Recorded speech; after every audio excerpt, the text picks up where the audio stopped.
Hiya folks, Carl James here from Electric Media Madness, bringing you a little video to ring in the festive season. Today I want to talk about a classic film from director Terry Gilliam, the 1985 dystopian sci-fi story Brazil. And believe it or not, the film is also set at Christmas, so in some deviant manner it's also a festive movie.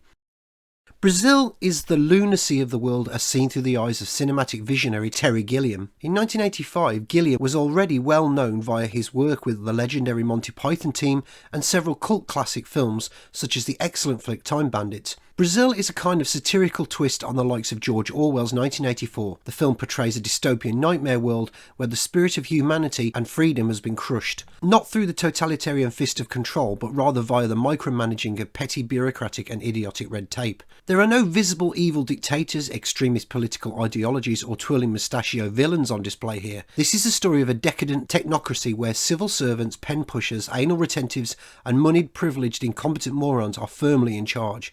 Sounds very much like aspects of the world we live in today, doesn't it? In the best tradition of dystopian storytelling, the film doesn't scare so much as elicit a wry smirk at the absolute absurdity of the world it creates. In keeping with the satirical tone, Gilliam had hoped to name the film 1984 and a half. However, the filming of a cinematic version of Orwell's 1984 around the same time as Gilliam's production scuppered that plan. Whilst having its tongue firmly in its cheek, Brazil is still a classic cautionary tale. The co-writer of Brazil, Charles McEwan, once described the film as such: "It's a bit like a film for teaching you how to cross the road. It's all about minding where you're going." Tom Stoppard, also co-writer of the film, said, "It's the myth of the free man in an unfree society." Director Terry Gilliam described it as the craziness of our awkwardly ordered society and the desire to escape it through whatever means possible. Brazil opens with a worker at the ominous Ministry of Information swatting a fly. The dead fly falls into a teletype machine, causing a document misprint, the changing of a name from Archibald Tuttle to Archibald Buttle. Immediately afterwards, SWAT forces raid the home of an innocent man who happens to be inconveniently named Archibald Buttle. The poor man is accosted, bagged up and taken away by authorities right in front of his traumatised family.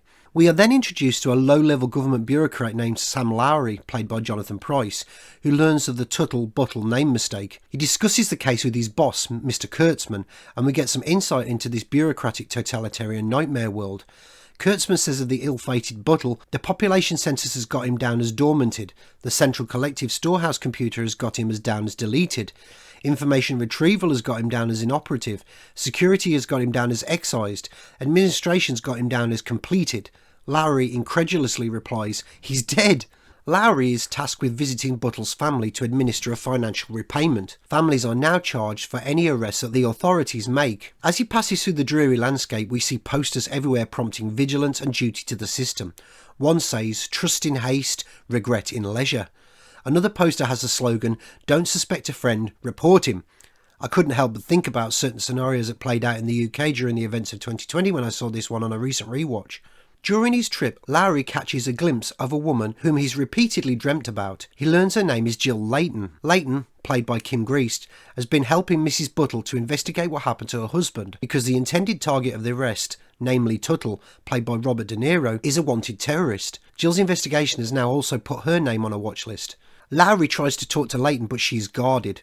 When Lowry makes physical contact with her, he says, "I'm sorry for touching you without permission."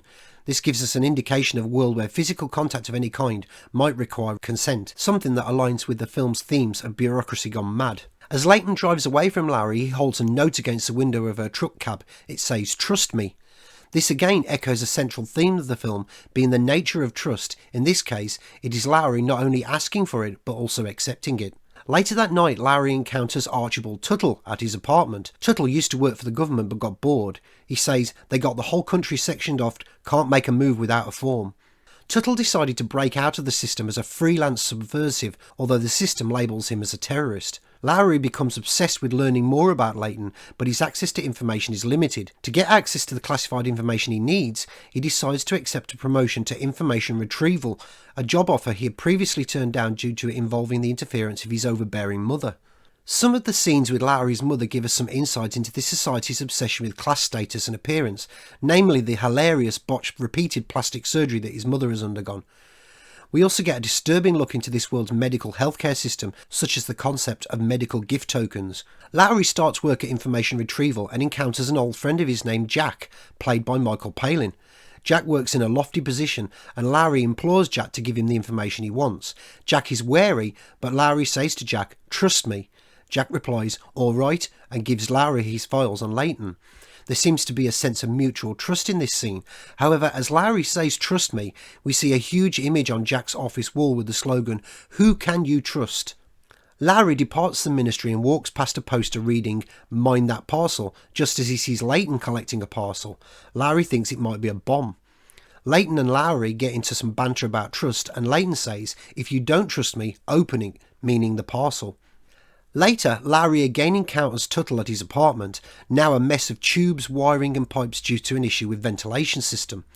Tuttle leaves and Lowry once again encounters Leighton. Fearing for her safety, he takes her to his mother's apartment. He returns to the ministry and falsifies documents, making it look like Leighton is dead. Lowry returns to Leighton and they share a passionate encounter, one bluntly emptied by a ministry SWAT team arriving to arrest him. Lowry is implicated in an alleged terrorist narrative blamed on Leighton and Tuttle. He's taken to a huge chamber to be interrogated and tortured by, as it turns out, his friend Jack. Jack is tasked with Lowry's inquisition.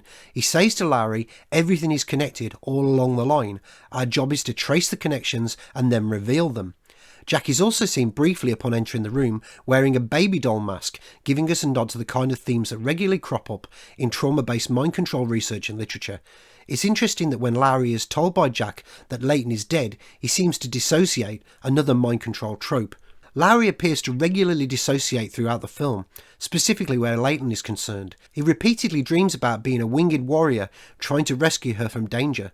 However, this triggering scene with Jack throws the rest of the film into incredibly surreal and bizarre territory.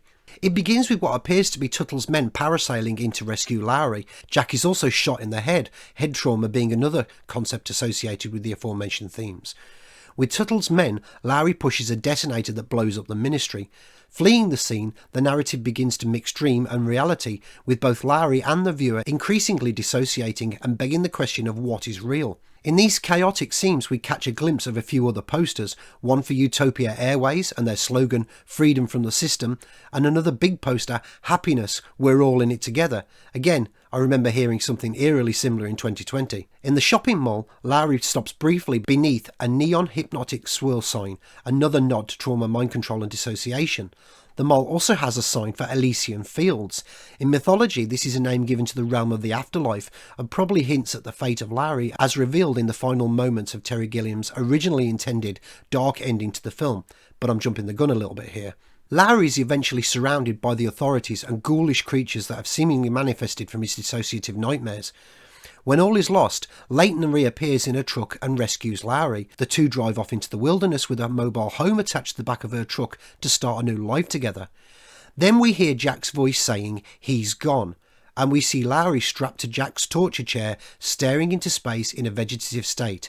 His escape was all in his mind. Lowry is cracked and retreated into a delusionary catatonic state of mind, and the film ends to the beautiful strains of the song Brazil. At least it did for some people.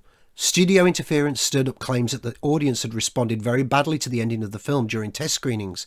An alternative cut of the film, both shorter and with a happy ending for Sam Lowry and Jill Leighton, became the studio-desired direction for the film's release.